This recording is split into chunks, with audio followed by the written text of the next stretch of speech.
হরে কৃষ্ণ। আজ 21শে অক্টোবর মঙ্গলবার। আজকে মা কালীর বিসর্জনের দিন। বিসর্জন বলতে মা কালীর বিদায় নেওয়ার পালা, কিন্তু আমাদের মন থেকে তো বিদায় হয় না। মা কালী আবার 8 দিন পর তার নিজের বাসস্থানে ফিরে আসবেন। মা কালীকে ছাড়া আমরা অন্ধকার দেখি। এখন আমরা চলে এসেছি মন্দিরে মাকে বরণ করার জন্য। ঠিক যেভাবে বিয়েবাড়িতে নতুন বউকে বা মেয়েকে বরণ করা হয়, ঠিক সেভাবেই আমরা মা কালীকে বরণ করে নিচ্ছি। তারপর চলে এসেছি বাড়িতে। আমার যেহেতু ফানুস ভীষণ পছন্দ, কাল আমার পতিদেব আসার সময় 2টো ফানুস এনেছেন আমার জন্য। এই দেখুন, এখন বাড়িতে সেই ফানুস ওড়ানোরই পালা চলছে।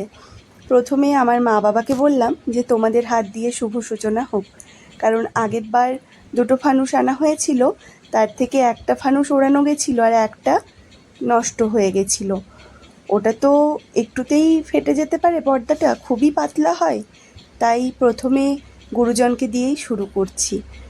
এখন আমার পতিদেব ফানুসের কর্পূরটাতে আগুন লাগিয়ে দিচ্ছেন আর মা বাবা সেটা ধরে ওড়ানোর চেষ্টা করছেন। চলুন দেখে নিই কতটা পারা যায়, আদৌ ঠিকঠাকভাবে ওড়ানো যায় কি না, তারা সফল হয় কি না।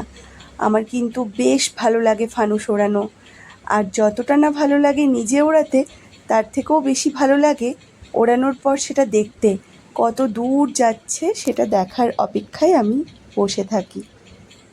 বাবা মায়ের জীবনে এই প্রথমবার ওনারা ফানুস ওড়াচ্ছেন কালী পূজাতে।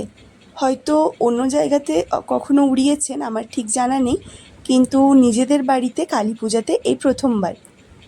এই যে অলরেডি আগুন জ্বেলে দেওয়া হয়েছে, এবার দেখুন ফানুসটা ওড়ানো হবে। আর সবাইকে কেমন লাগছে অবশ্যই জানাবেন। মা পরেছে একটা পিওর সিল্ক নতুন, আর আমি পরেছি মায়েরই একটা নতুন শাড়ি।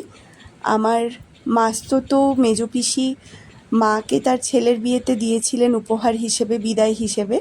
সেই তাঁতের শাড়িটা আমি ভেঙেছি, আমার ভীষণ পছন্দের একটা রং মনে হয়েছে ওটা, তাই আমি ওটা পরেছি। অবশ্যই জানাবেন আমাকে এই নেভি ব্লু তাঁতের শাড়িটাই কেমন লাগছে। আমার বেশ পছন্দ হয়েছে শাড়িটা। আর বৌরানির শাড়িটা নতুন নয়, ওর বিয়ের। এই যে পদ্মও দেখছে যে দাদুভাই কিভাবে ফানুস ওড়াচ্ছে। পদ্ম ওর বাবার কোলে বসে একটু গানও করে নিচ্ছে। আর এই যে আমার পিসির ছোট ছেলে ভূতা দাদা, এবারে ভূতা দাদা, আমি, বিভু, বৌরানি, আমরা 4 জন মিলে একটা ফানুস ওড়াবো। তার সঙ্গে আমার কর্তামশাইও যোগ দেবেন।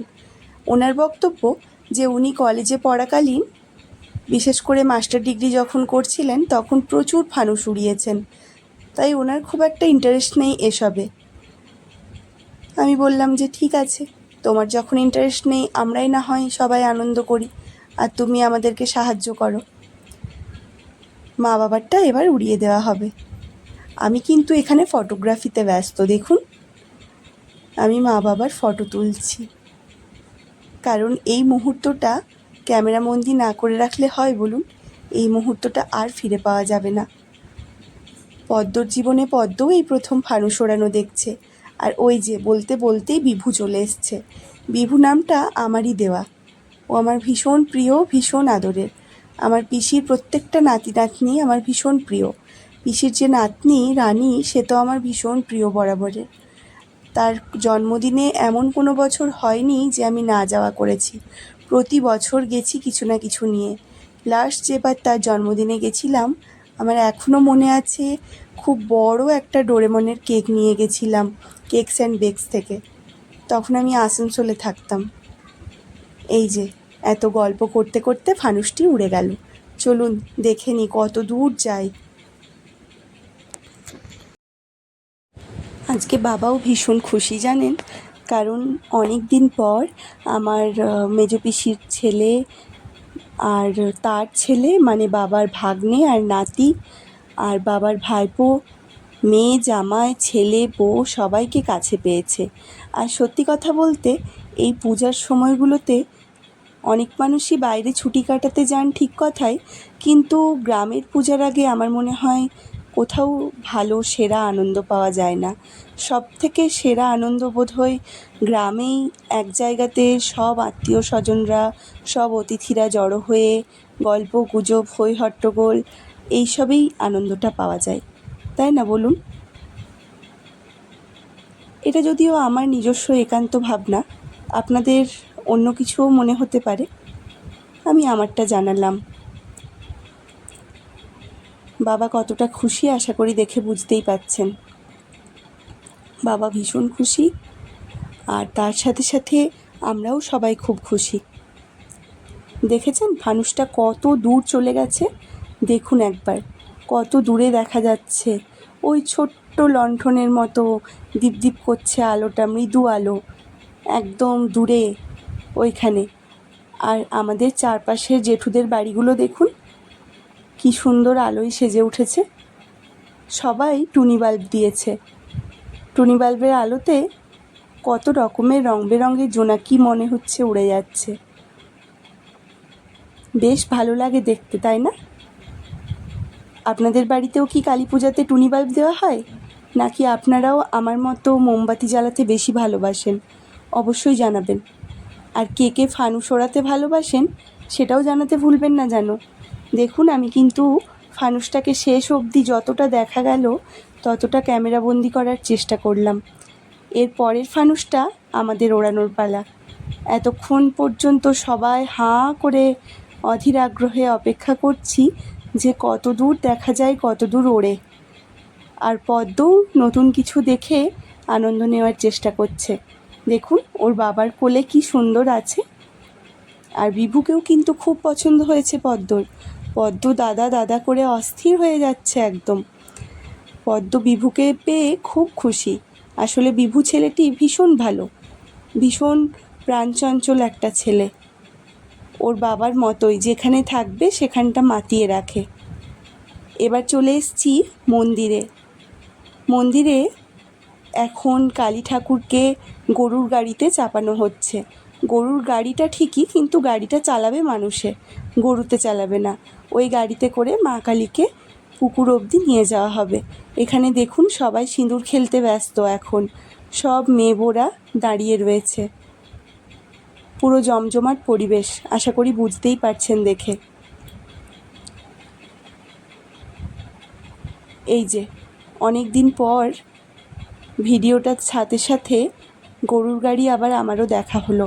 ছোটোবেলায় তো এসবের সঙ্গে আমরা প্রত্যেকেই অভ্যস্ত ছিলাম, কিন্তু এখনকার দিনে খুব একটা আর দেখাই যায় না। একবার মন্দির থেকে ঘুরে এসে এই যে দ্বিতীয় ফানুসটার পালা। এবার ফানুসটা আমরা 4 জন মিলে ওড়াবো। আমি, আমার কর্তামশাই, ভূতা দাদা, তার ছেলে বিভু আর বৌরানী। সরি, 4 জন নয়, 5 জন। 5 জন মিলে ওড়াবো। বড়দাকে ওদিকে বলা হলো। বড়দা বলছে যে না, আমি যাব না, কারণ তোরা ক্যামেরায় ছবি তুলছিস, আমি ক্যামেরার কাছে বন্দি হতে চাই না। তাই আমিও তোদেরকে বন্দি করি ক্যামেরাতে, আর আমার কথা পাশ থেকে তুই বলে দিস সবাইকে। আর এই যে আমার পদ্ম ফুলেরও চিৎকার শুরু হয়ে গেছে। ও চিৎকার করছে না, কথা বলছে না, গান করছে, ঠিক বোঝা যাচ্ছে না। আসলে তখনও তো ঠিক কথা বলতে শেখেনি, তাই 1 বছর তো বয়স হয়নি এখনও অবধি, এখন 11 মাস বয়স চলছে। চলুন আমরা এবার ফানুস ওড়াতে ওড়াতে মজা করি। মা বাবাদের ফানুসটা ছিল হলুদ রঙের, আর এই ফানুসটা গোলাপি রঙের, লাল গোলাপি মিক্স একটা কালার। এই যে আবার আমার কর্তামশায়ের সেম রোল, আগুনটা জ্বেলে দিচ্ছেন। না, ভূতা দাদা হাত থেকে দেশলাইটা নিয়ে নিল। ভূতা দাদা বলছে তোমরা দুজন দাঁড়াও, তোমাদের ছবিটা তোলা হোক আগে, ততক্ষণে আমি আগুনটা জ্বালি। ব্যাস, এই দেখুন কি হবে এবার। আদৌ কি এই ফানুসটা উড়বে বলুন দেখি? বিভুও অধীর আগ্রহে অপেক্ষা করছে দেখার জন্য। দেখা যাক শেষ পর্যন্ত কি হয়।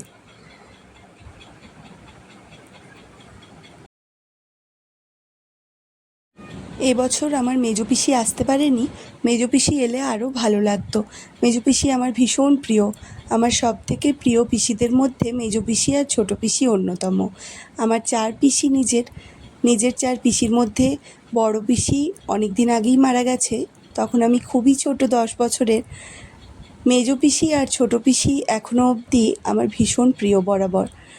তো মেজো পিসি না এলে আমার ভীষণ ফাঁকা লাগে। আমি সব থেকে বেশি কালী পূজাতে আমার মেজো পিসিকেই চাই, মেজো পিসিকেই মিস করি। এবছর মেজো পিসির পড়ে গিয়ে দুর্গাপূজার অষ্টমীর দিনে হাত ভেঙে গেছে। ঠিক হাত বলা যায় না, কলার বোনটা ভেঙে যাওয়াতে পিসি একদম বেড রেস্ট বলা যায়। পিসেমশাই পিসিকে সব কিছু করে দিচ্ছেন, তাই পিসি এবার আসতে পারেননি। দেখলেন তো কি হলো, কর্পূরটা পড়ে গেছিল, আবার নতুন করে সেটাকে দিতে হলো। এই দেখুন, এখন আমি আর বৌরানী দুজন মিলে ধরেছি। এরপর ভূতা দাদা সেটাকে ওড়াতে সাহায্য করবে। বিভুকে বললাম, ধর ধর তাড়াতাড়ি ধর, নালে উড়ে গেলে আর তুই ধরতে পারবি না। লাস্টে বিভুও ধরল, কিন্তু না, এ যাত্রায় না আমরা ঠিকঠাক সফল হতে পারিনি। লাস্ট অবধি ভূতা দাদাই সফল হতে পেরেছিল। ভূতা দাদা শেষ অবধি ফানুসটাকে একদম উপরে পৌঁছে দিতে পেরেছিল।